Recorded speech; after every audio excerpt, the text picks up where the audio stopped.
السلام عليكم ورحمة الله وبركاته.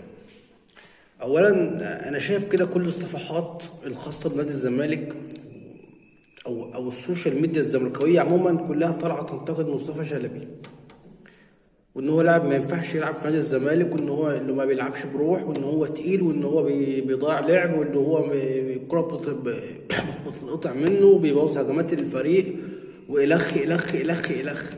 هو الناس اللي بتقول الكلام ده والناس اللي بتردد الكلام ده حافظه مش فاهمه، يعني مفيش عين انت شايف بيها اللاعب بيعمل ايه في الملعب. انا واحد من الناس ياما قلت عليه مش عايز يلعب.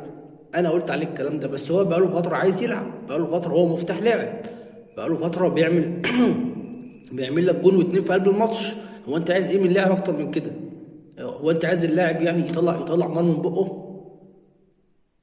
الجبهه اليمين لو شغاله زي الجبهه الشمال عنده، هو انت عايز ايه تاني؟ انما انت عندك الجبهه اليمين ميته نص الملعب الله يرحمه. هو ايه يعني؟ انت عايز اللاعب يروح ياخد الكره من الجون من محمد صبحي يروح يجيب جون؟ احنا ناس بنفهم كوره، لا مش حافظين كلامه بنقوله، مش مش بغبغانات بنردد احنا اللي الناس بتكتبه. انا يوم ما اطلع انتقد حد يكون فعلا يستحق الانتقاد، مش لاعب هو الفترة الأخيرة هو مفتاح اللعب بتاعي في قلب الملعب، واطلع انا انتقده واطلع انا اهده.